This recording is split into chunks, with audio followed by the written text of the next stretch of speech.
To UBC TV News tonight. On sign language, it is Elizabeth Nakakoni and I am Rukidi Kijjanangoma. But first, let's have a look at our top stories.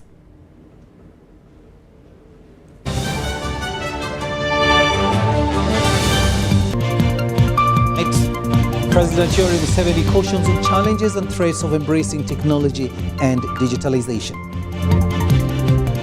Committee of Rules, Discipline and Privileges to investigate MP Zake misconduct. Uganda to benefit from the USAID $45 million research grant for HIV vaccine research and development. And in sports, the 82nd edition Uganda Amateur Golf Open Championship tees off on October the 17th.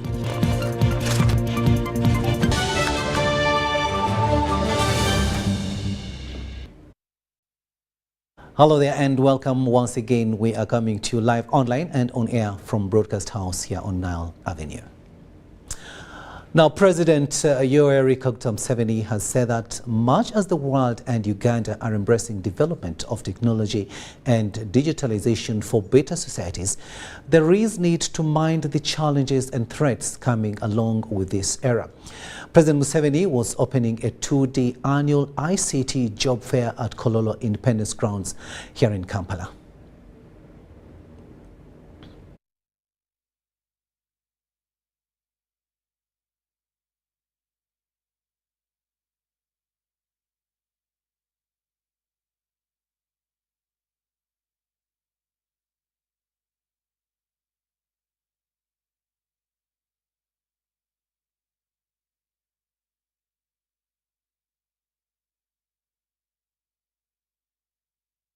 Many years ago when I met him, we agreed.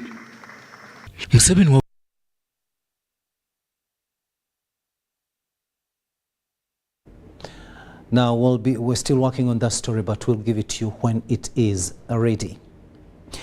The Katikiro of Buganda, Charles Peter Maiga, has warned against self-medication before getting a doctor's prescription. He also cautioned against relying on herbalists.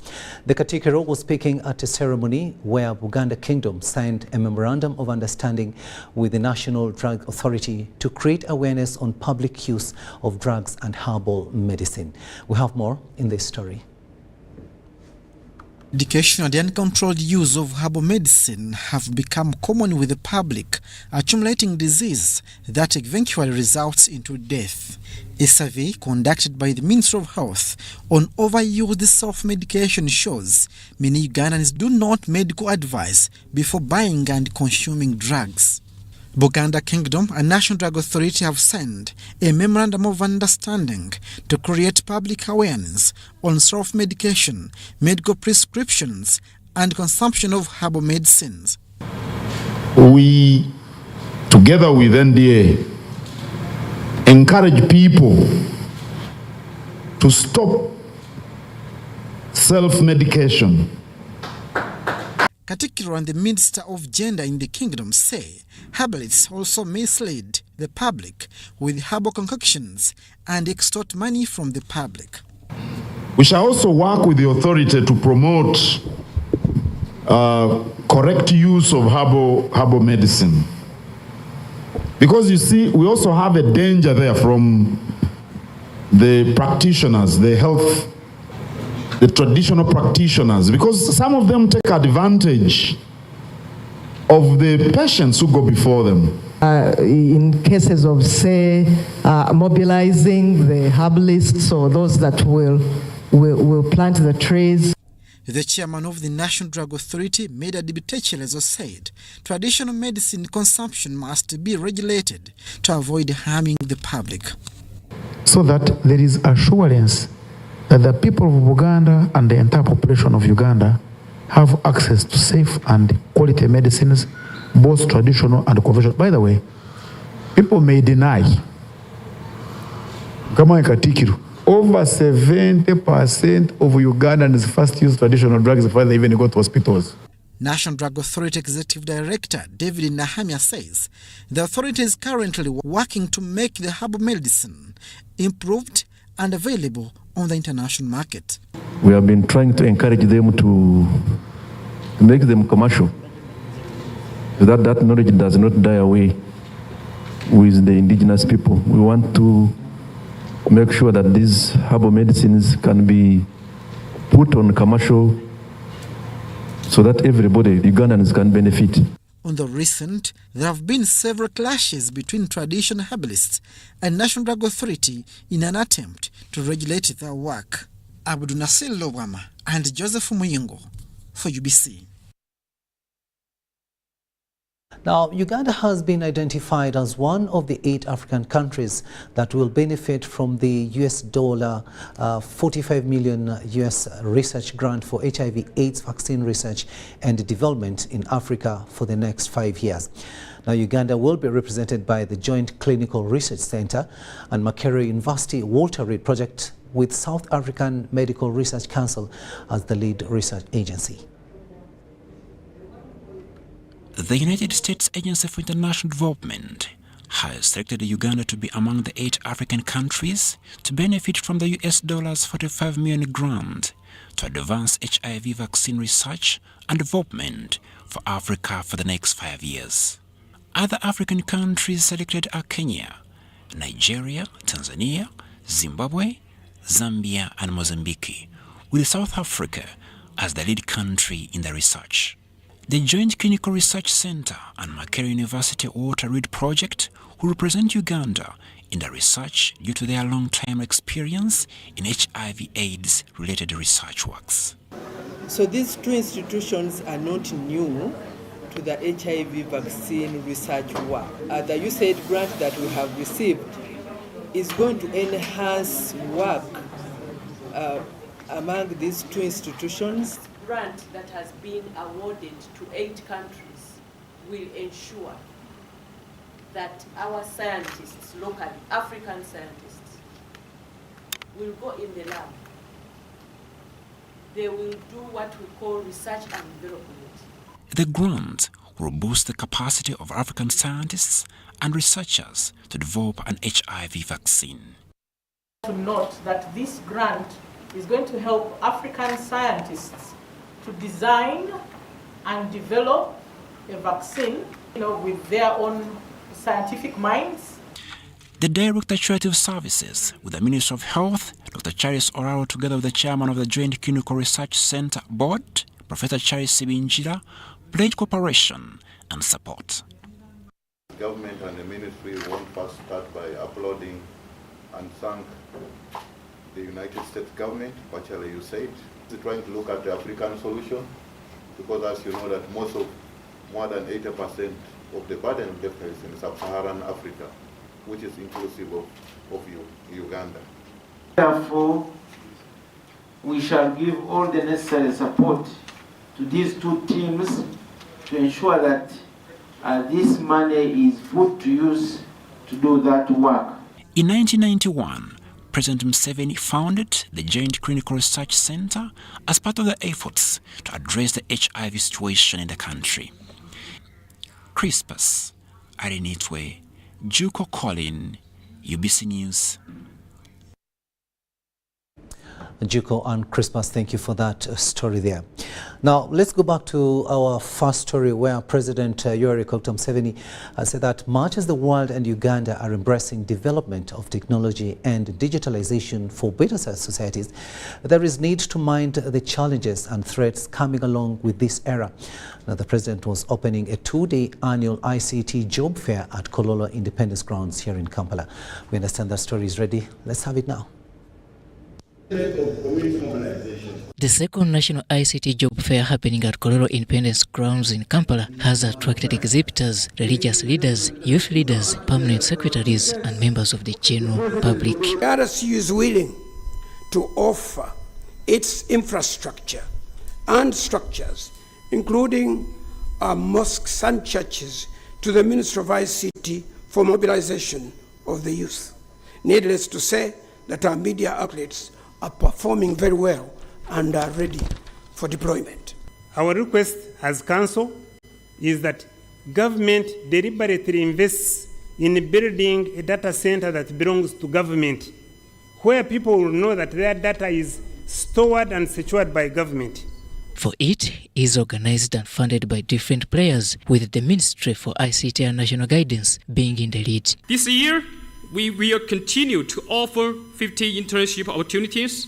In addition, we will also provide 500 advanced ICT technologies training courses for free for those who registered with us from this job fair and beyond. It is encouraging to see that Uganda has identified the ICT sector as one of the primary drivers for achieving economic growth and status as a middle-income country. I've also developed the electronic document management system. Your Excellency, in the next about 2-3 years, you're not going to see any papers in government offices because we have embarked on this process. Under the Ministry of ICT, we are using the e-document. This year's ICT Job Fair Expo is running under the theme Navigating the Digital Horizon and is open to members of the general public until 17th October 2023. It is the second of its kind and showcases the potential in funding the innovation sector. An initiative like this will go a long way in scaling the 41% who are still outside the employment to the employment sector, albeit with the intervention in the agricultural sector. The National ICT Job Fair serves as a bridge connecting our talented youth with the many opportunities this sector offers. The ICT sector is a driver for economic growth and innovation. One of the challenges that we still face as a country is that we have many young people, courtesy of your leadership. They have survived, they have accessed education, but we have a challenge of ensuring that our young people have access to decent opportunities for employment. In attendance at Kololo was the Vice President of Uganda, retired Major Jessica Alupo. The Chief Guest, President Yoweri Kaguta Museveni, commended the job fair, referring to it as an abundant opportunity. I support it. I support ICT. I am the one who agreed with Huawei in China, with their chairman, to come and do the digital backbone. Many years ago when I met him, we agreed. Museveni, however, noted that if the digital era is not well managed, it can drag the generation into danger. Please, electronics is a huge step for the human race, but Africa, like all the other scientific innovations, must use it in the right context. To build an economy, NRM point number 5, to build an economy that is independent, integrated, and self-sustaining. That's what we told you from 1986. The interesting moment of the event was when the president made it public about his mobile phone. Is it because Museveni doesn't know about the smartphones? I have heard about them. I have seen them at a distance. But in my work, I need to do more thinking than tinkering with the data and so on and so forth. So if I want to know what's happening on the smartphones, I ask my Precious Kamwini, where is she? Come. Precious, what are the rumor mongers saying? Bring your smartphone so that you come and show them. Come here in front. Do you have a smartphone or Nanga? So my smartphone is indirect through Precious. Because I am not the one on the front line of knowing here. No.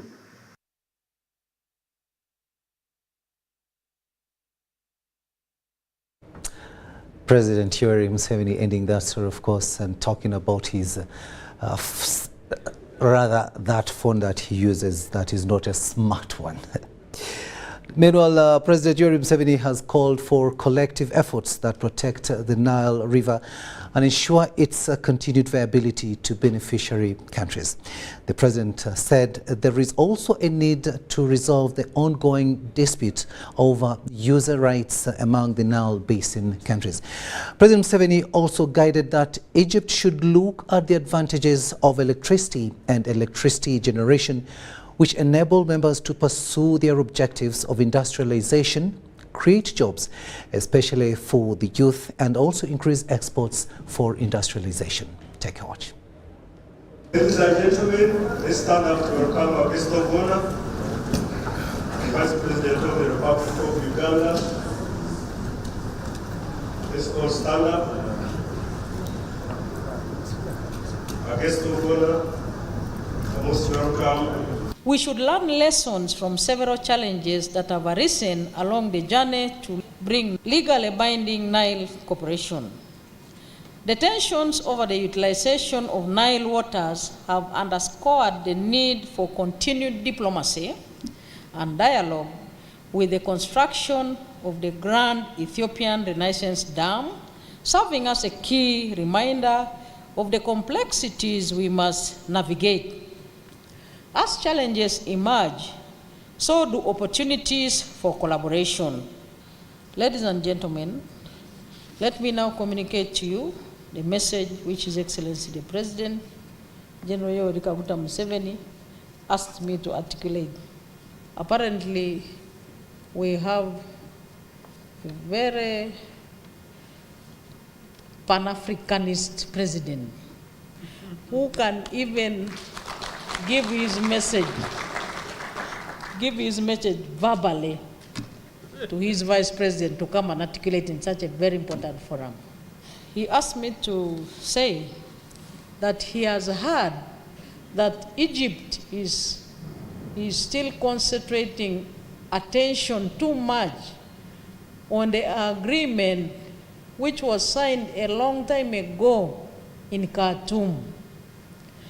And that agreement does not permit some countries to irrigate crops.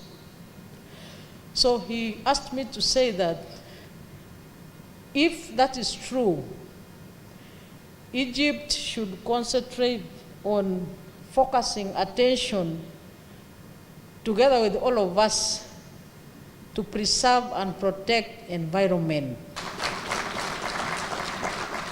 And secondly, that if that is also true, that Egypt should also look in the direction of the advantages of electricity. Electricity enables us to pursue our objective and our dream of industrialization. So he asked me to mention that and asked all the meeting to look into the issues of the use of the Nile waters strategically. But most importantly, as a Pan-Africanist, he says that all the countries of Africa are brothers, regardless of the color, but so long as people from Africa, we are all brothers and sisters.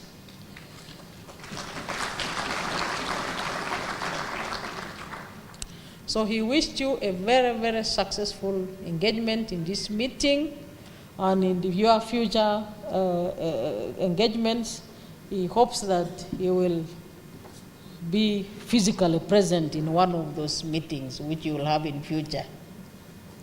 As we gather here in Kampala, Uganda, from the 16th to 18th of October 2023, we welcome representatives from all the 11 basin countries to deliberate on these issues that I have elaborated. Thank you very much for being physically present in this meeting. It is now my duty and singular honor to declare the 7th Nile Basin Development Forum officially open, and I have said all this for God and my country.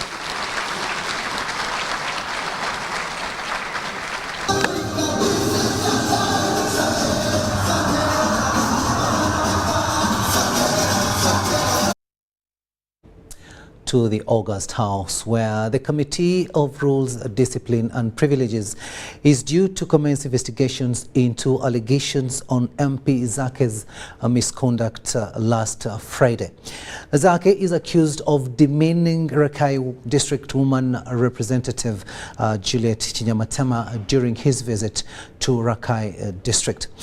Also, a section of Makerere University students have petitioned the Deputy Speaker of Parliament on the same matter, urging that Zake's behavior was demeaning to their woman representative. Into the allegations of demeaning words uttered by Mityana Municipality Legislator Francis Zake against Rakai woman MP Juliet Chinyamatama will start on Friday, 20th October 2023. The chairperson of the Parliament's Committee of Rules, Privileges and Discipline, Abdul Katonto, says the committee has met to resolve how it will proceed. What we handle here is referred to us by the order of the House. And on that one, if it is brought here by there is an order from the House, we'll handle it. Katonto says the committee will investigate whether Zake was in breach of parliamentary decorum. What we are investigating, and please get this clear, is whether what they are alleging happened or not. And if it happened, did it amount to a breach of our code of conduct or not? The recommendation we may make, we can't speculate on them. Meanwhile, a section of students from Makerere University Rakai Students Association has petitioned the Deputy Speaker, Thomas Tayewa, asking him for an immediate action against MP Zake. That the Parliament considers subjecting honorable members of Parliament to mental health tests, such that before any member of Parliament is condemned of his or her act, we are well known, we are sure of his mental status. I've listened to your issues, as you know. And I think you saw in the media, I already referred this issue to the Committee on Rules.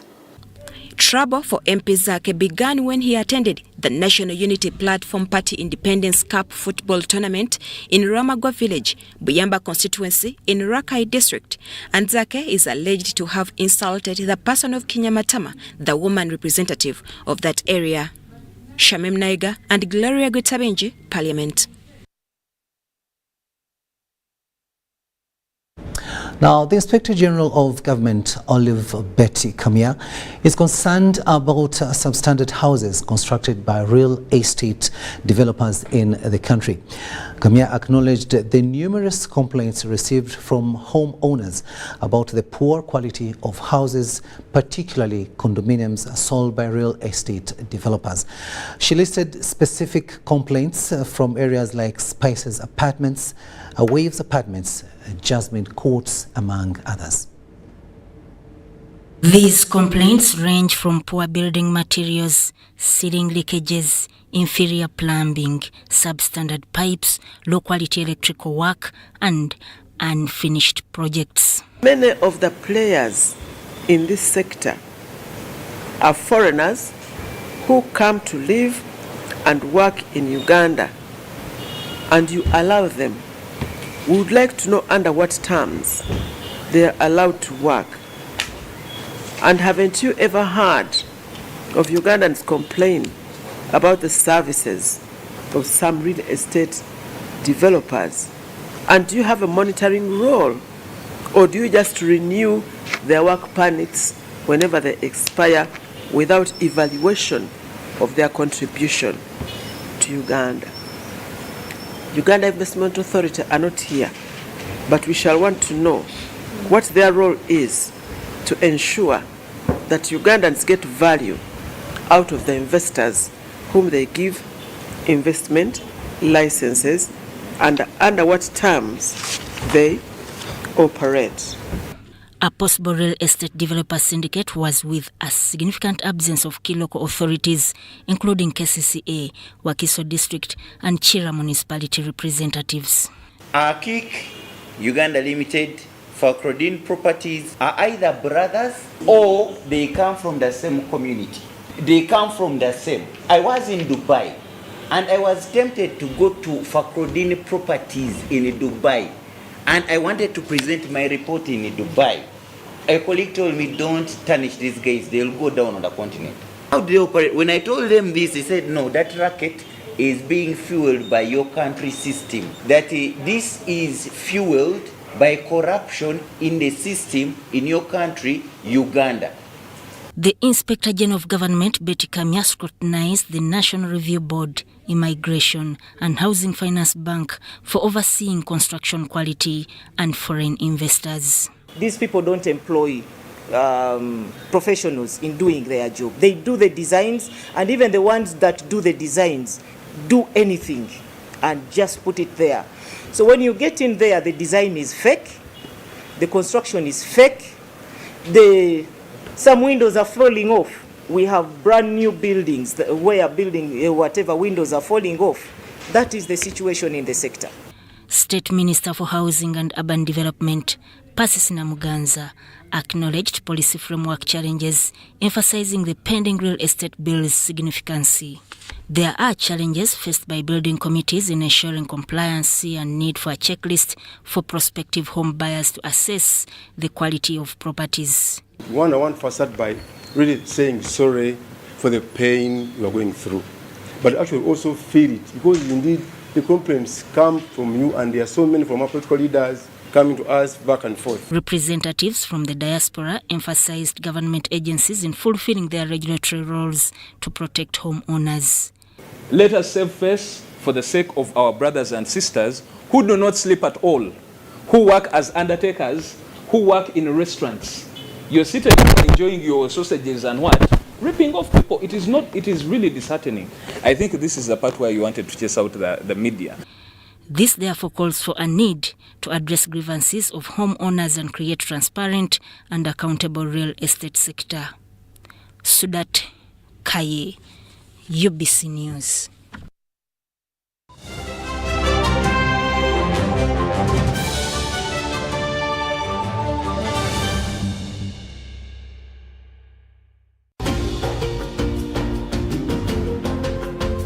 Metu Bus Industries, Namambe, the manufacturers of buses for transporters, schools, tour operators and special purpose vans. Metu Bus Industries offers a range of buses known for safety, comfort and reliability. Depending on your needs, a bus can simply be a point A to point B people mover, with just seats or a special design that includes a restroom, power outlet, Wi-Fi, television and a refreshment center.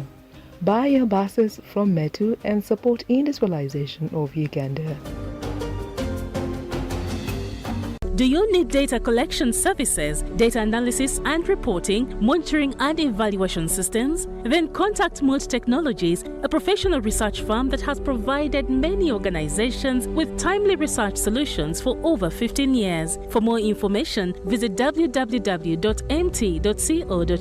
or call us on 0704 913 399 or 0782 602 963. Visit our office in Kampala at Sayuni Complex in Tinda. Mood Technologies, your professional research firm. Pay or shop with MTN Momo and get cash back every week. It's free of charge. Wano nno tuli bukoto era lero wetugenda okugaba pichipichi yaffe eri omwanguzi waffe wano wetuzze. I'm so excited and I'm sure even all the people, all the staff at Kwaliwath, they're all excited. We thank you very, very much. Myaka 25 nga MTN ewereza naye nga buli week tugaba pichipichi 5. Very, very excited. I'm excited about MTN giving back to its customers. I'm really grateful. Thank you so much, MTN. The fact that we have won really shows that people like Mama. Their services are really nice. MTN, your services are okay. The network is good. We are satisfied. Chikola sense, ne? Use the Momo app or dial *165 *3#. In this family, we can't agree on anything. We can't even agree on what to watch. All the games to play. Martha. Ndowoza Mulabi, we can't even agree on what to eat. At least the one thing for now we can all agree on is the soap to use. He likes that it's big and lasts long. Anti-economy. I like that it keeps my skin smooth.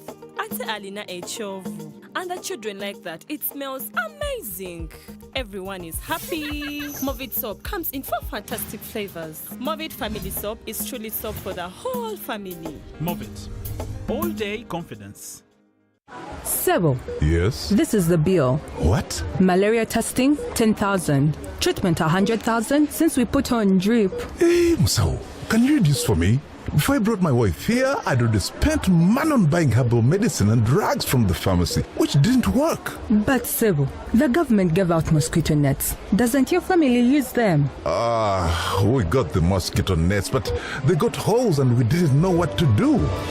Protect your loved ones from malaria. Sew your mosquito nets whenever they get damaged to keep the mosquitoes away. Ensure all nets are tied up every morning to avoid damaging them. Ensure that everyone in your family sleeps under a treated mosquito net every night, whether it is a cold or hot season. Together, we can chase malaria out of Uganda. This message is brought to you by the Ministry of Health with support from Global Fund. No malaria will catch. Uncle, you should see London. Oh, my boy. This has been 5 years. You should see Uganda. Yes. Uncle Marcus, huh? That's my former school. See, soon there will be more than 1 million children learning like this for free. This is impressive. Do you even have connection out here? Well, we have 100% 4G countrywide. Okay. We even have 5G too. That's approximately 700 billion Uganda shillings in tax, making Airtel one of the largest corporate income taxpayers over the last 5 years, helping build a better Uganda. Today, your son saw our new Uganda. Thank you, Uganda, for imagining it with us and making us the fastest growing telecom in the country over the past 5 years.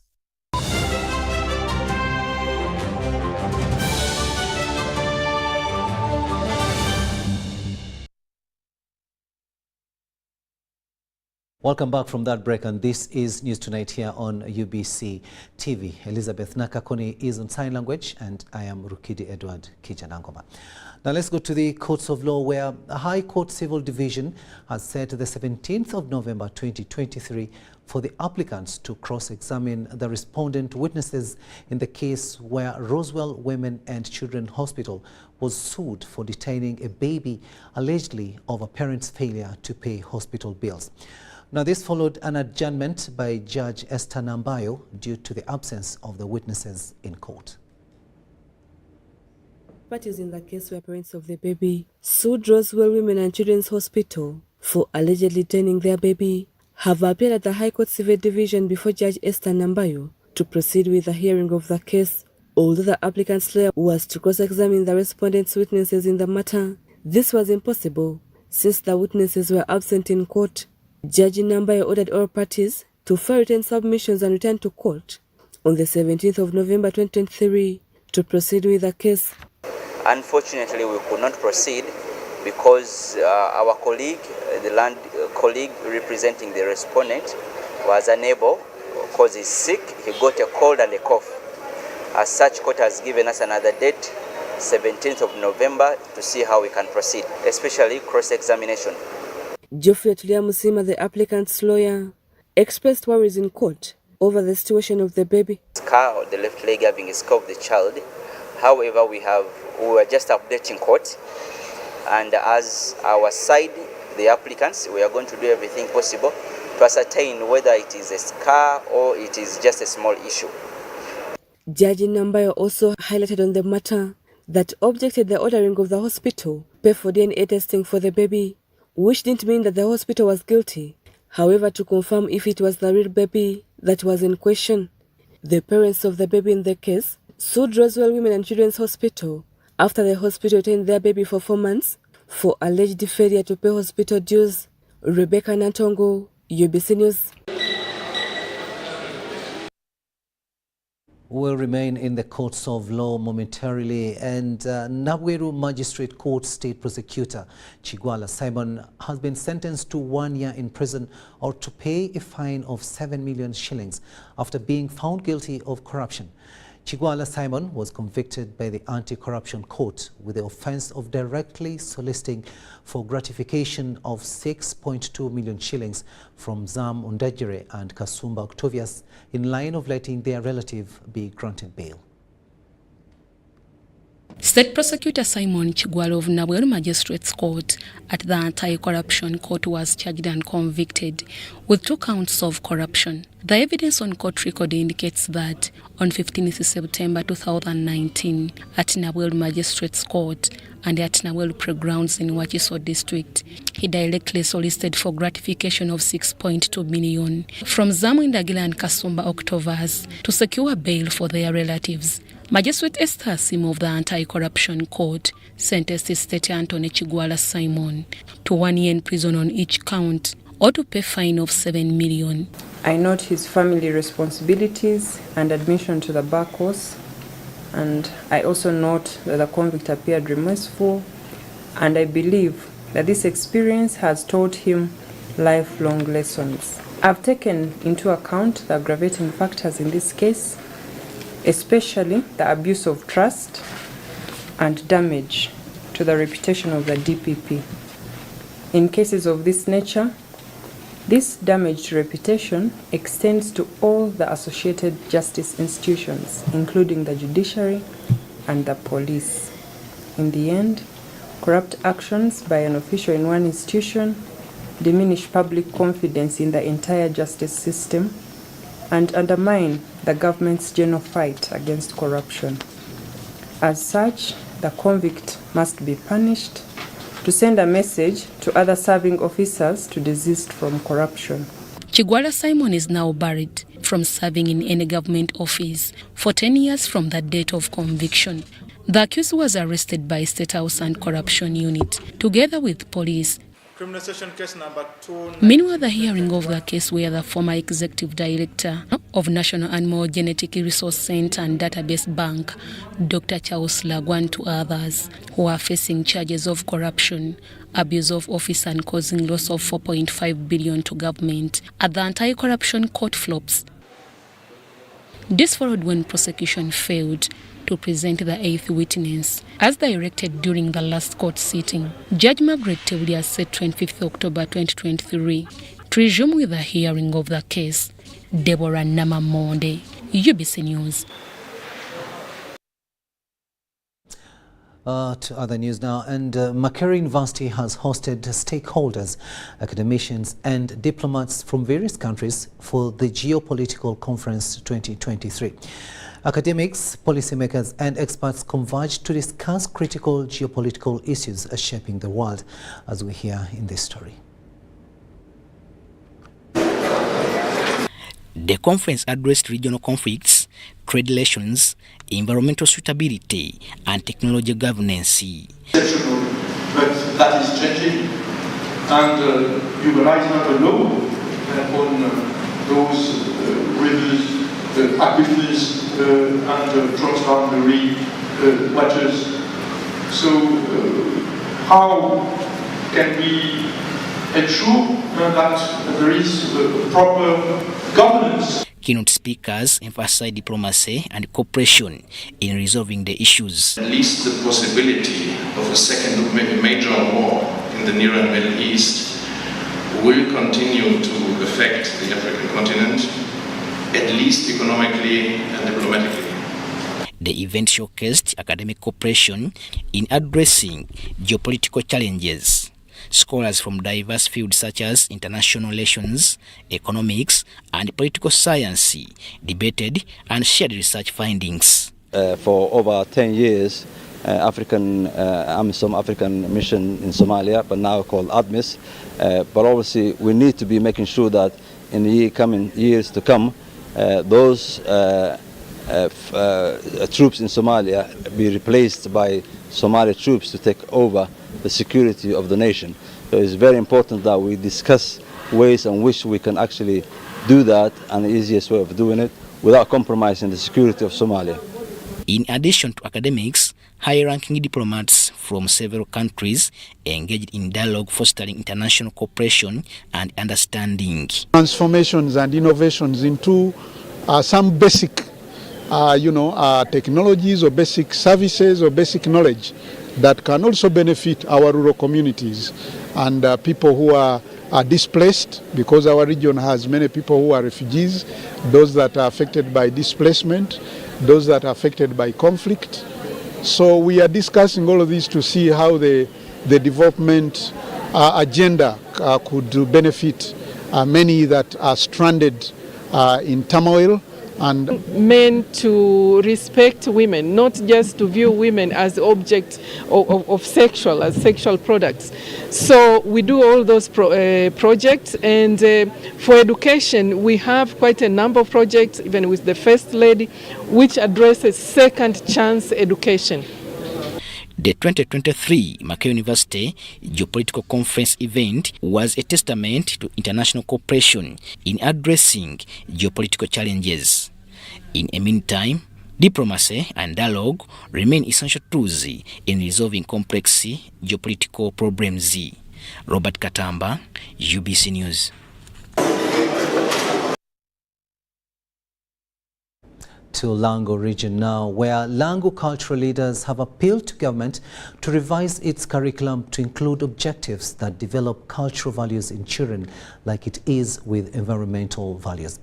The leaders who spoke during the enthronement of one of their colleagues expressed concern over how culture and tradition is slowly getting eroded under the watch of elders.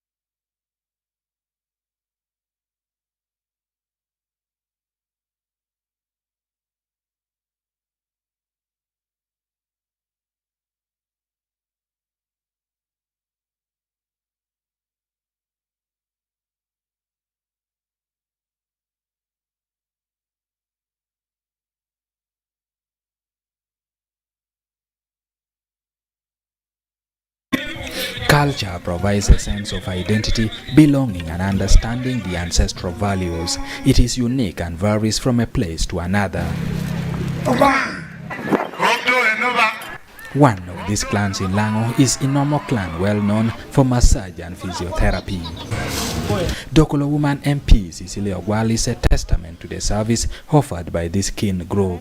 Wherever you are, whenever you have any problem of dislocation, or a normal person will always be there to help you traditional and put you right. I mean, people have accepted it and it works very well. Just like the Ogora clan where I come from, we have been ordained to command the rain.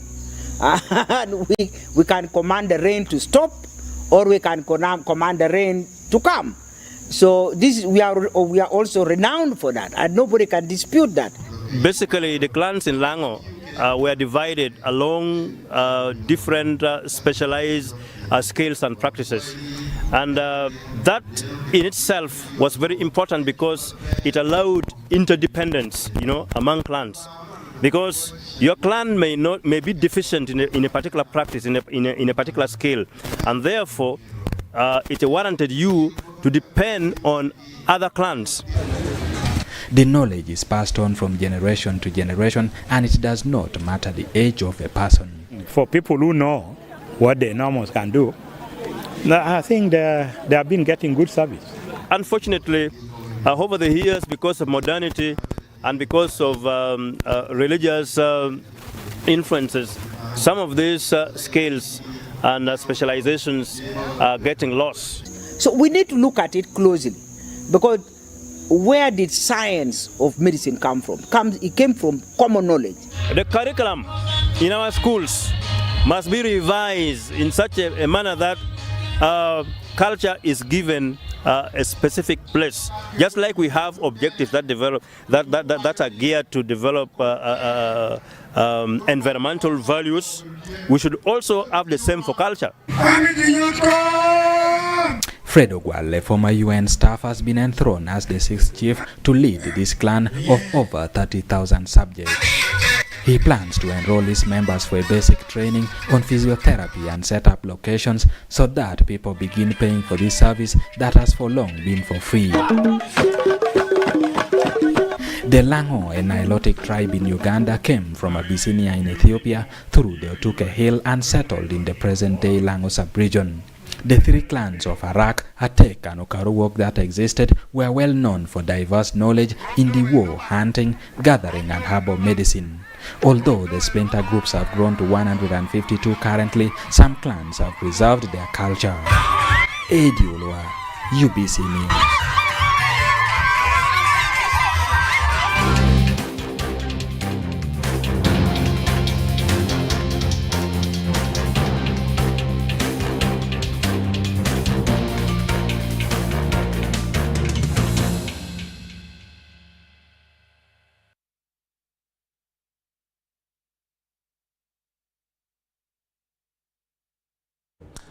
Breaking news indeed, and reports just reaching our newsroom show that suspected ADF rebels have killed two tourists and their guide, who was their driver, in Queen Elizabeth National Park in Kasese district. Now, the UPDF spokesperson, Brigadier General Felix Kulayije, has confirmed the incident, saying the military is pursuing the attackers. Suspected ADF terrorists killed two tourists and the driver of the tourist vehicle, which they also banned. During the attack, after being hit hard inside the DRC by our air component, we shall even increase the pressure on them, and the ways of protecting our people from the terrorist acts are on. The population is therefore requested to be vigilant and cooperate with our forces, especially in areas along our frontiers with DRC. Now, the highway is fully under control. These are just hit and then run. That's what they did the other time on the road. That's what they have done this time. So it's not about the highway not under control. The highway is usable. It's only that these are isolated incidents.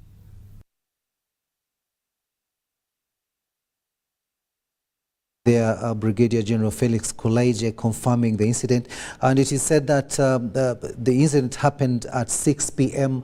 along Katwe Road between Lake Nyamunuka and Katwe Kabatoru Town Council. Meanwhile, the mayor of Katwe Kabatoru, John Bosco Kananura, who was traveling back from Katunguru landing site, bumped into and confirmed seeing that car that you've just seen on the screen there burning and 3 bodies lying in a pool of blood. He has called for vigilance. Now, this is a developing story. We shall be getting more details as they trickle in. We'll take yet another short break and return with business.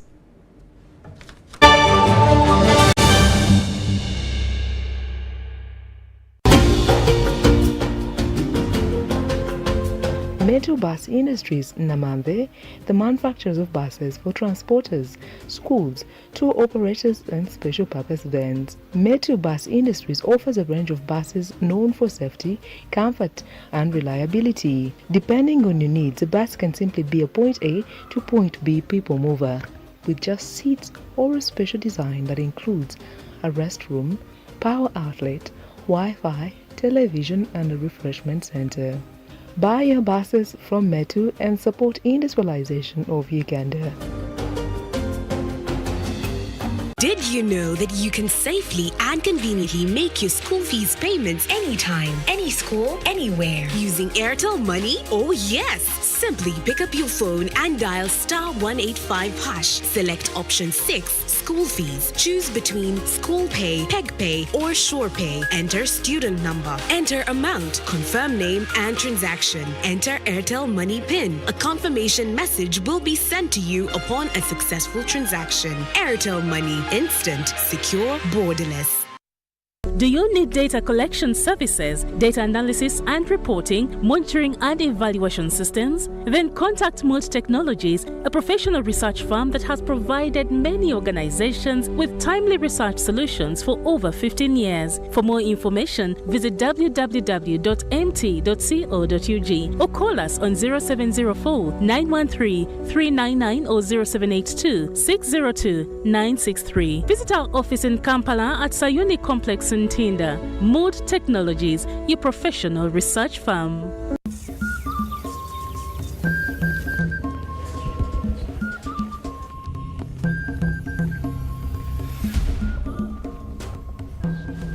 The doctor says you are getting better. I have a list of suspects in my file here, but I need you to help me identify the thief who attacked you.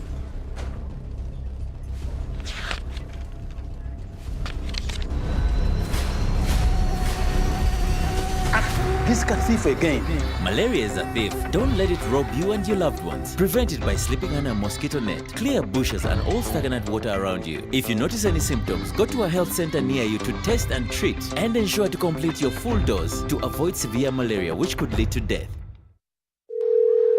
Hello, Mom. How did you sleep? How is Lango? Oh, Mommy, how is Grandma? And Simba, the dog, yeah, the funny one. Call Bona on any network in Uganda with Airtel Bona voice bundles. Dial *100*1#. Select Call Bona to choose bundles from as low as 1,000 shillings from daily, weekly, monthly, or bundles that don't expire. Call Bona on any network in Uganda with Airtel. A reason to imagine. Are you passionate about a healthy living and wealth generation for your household? Learn how you can easily tap wealth and health from Mother Nature using science and technology. Omukenkufu Nyanzi Julius Echuma Chiwagala Chuma has written a knowledge-packed book, Money Grows on Trees, Sente Zimera Committee. Grab your copy today at 20,000 shillings only at Prof Bio Research Equatorial Mall, Aristoc Booklex branches, Acacia Mall, Garden City, Kampala Road, and Jumia, Uganda. Or call 0703 152 152 for deliveries. Remember, Money Grows on Trees, Sente Zimera Committee book is autographed by Omukenkufu Nyanzi Julius himself.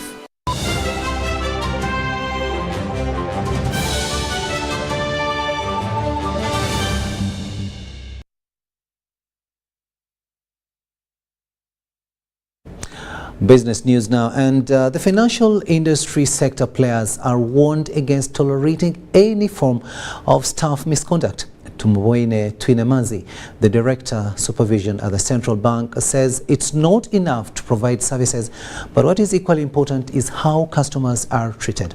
He emphasizes on embedding good conduct within the very ethics of the organization. We have more in this story. Uganda's banking industry has faced an upsurge in fraud in the post-COVID-19 lockdown era, says Tumubwene Twinemanzi, the Director of Supervision at the Central Bank. This is attributed to the digitization trend that eased the delivery of financial services, but has also been maximally exploited by online fraudsters. If your phone has your banking app, why are you sharing it?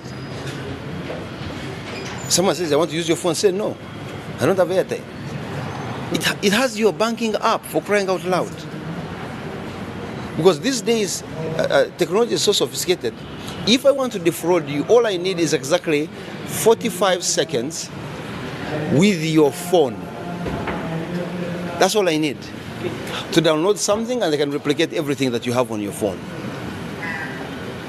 So if your banking app, think of your banking app as basically if you had a checkbook or an ATM card, do you just give it to anyone? No. Tomobwene was the keynote speaker at the Absa Bank Financial Sector Workshop dedicated on issues of conduct and ethical risk. According to Absa Bank Managing Director Mumba Kalifungwa, the conversation among the banking sector players is a way of reinforcing the objective of promoting a just society.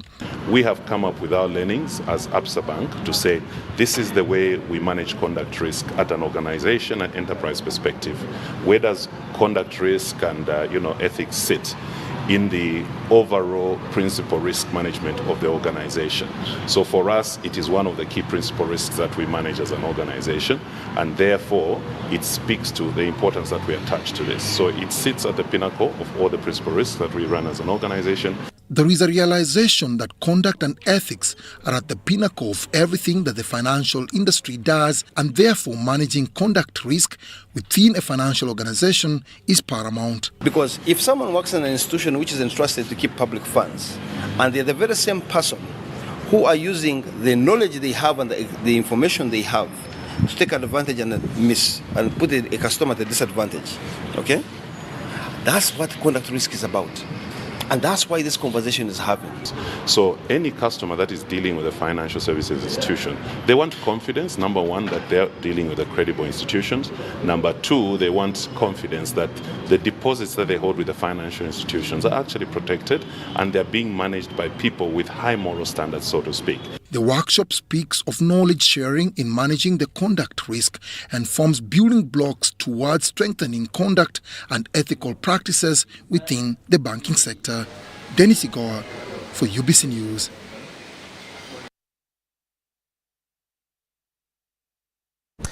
Jubilee Insurance has allocated 150 million Ugandan shillings to a campaign designed to empower young talent.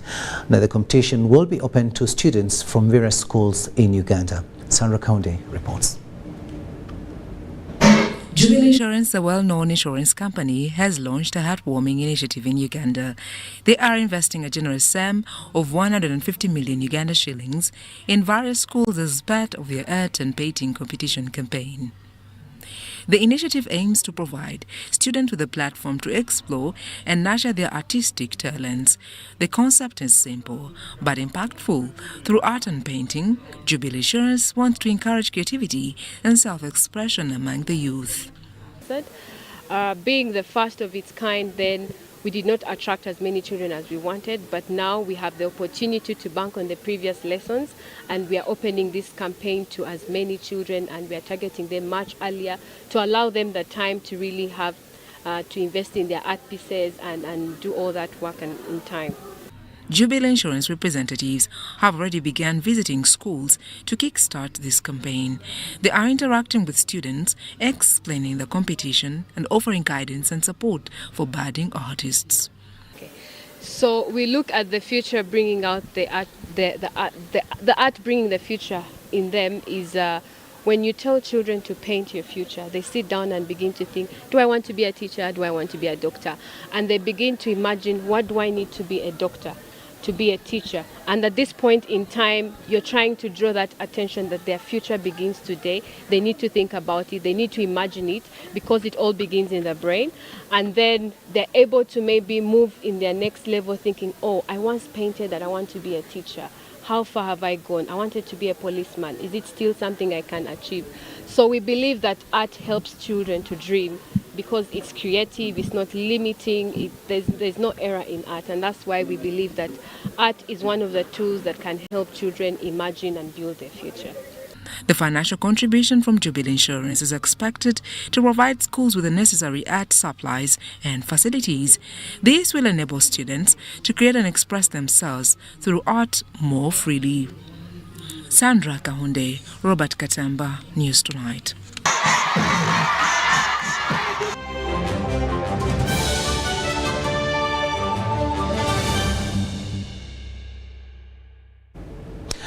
Sports news now, and we're looking at golf, and the 82nd edition of the Uganda Amateur Golf Open Championship has officially teed off with the opening round on Tuesday, October the 17th at the Par 72 Uganda Golf Club in Kampala.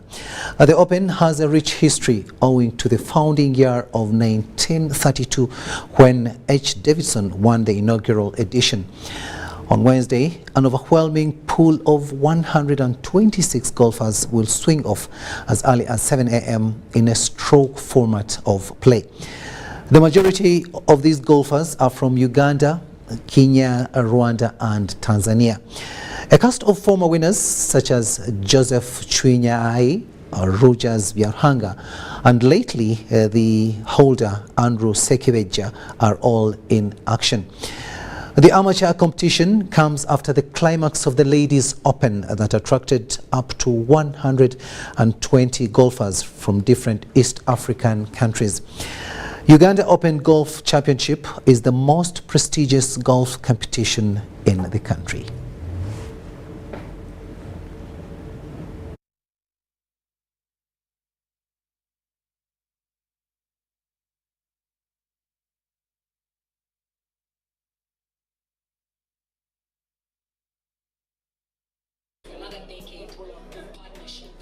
To the end of this first edition of News Tonight here on UBC TV. We thank you so much for having kept us company. On sign language, it has been Elizabeth Nakakoni and I am Rukidi Kijjanangoma wishing you a blessed night. But I'll leave you with Enebiona Jasper with a weather forecast for tomorrow. A very warm welcome once again to the weather report from the Ghana National Meteorological Authority. By 11 a.m. some parts of the country like the northern sector had cloudy conditions and also light thunder showers. When we have a look at the satellite image taken over Africa today, the rain belt is still widespread, and therefore tomorrow morning we do expect some parts of the country to have light thunder showers in areas like Kampala and Masaka, while in Nakasongola sunny intervals are expected. Going to the eastern parts of the country, Jinja and Tororo, light rains are expected, while Soroti sunny intervals are expected. In the western parts of the country, we do forecast sunny intervals to dominate the entire region, while in the northern sector, sunny intervals are expected over most parts, still apart from Kotido and Moroto, where light rains are expected.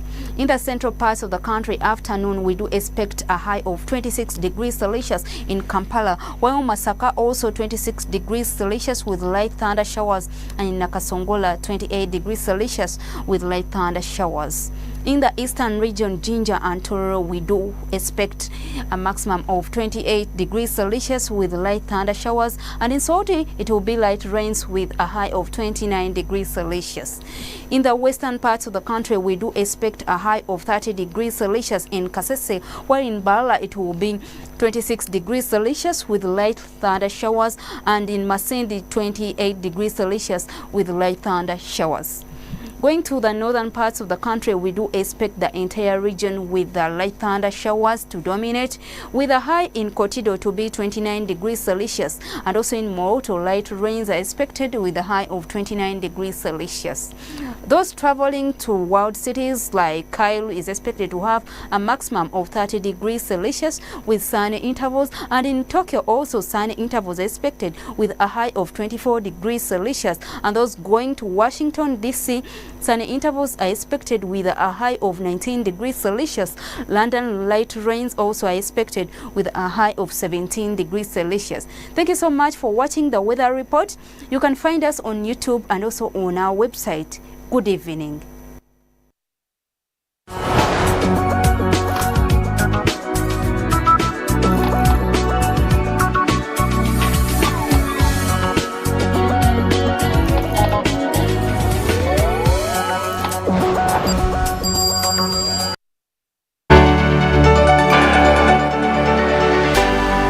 UBC, inspiring Uganda.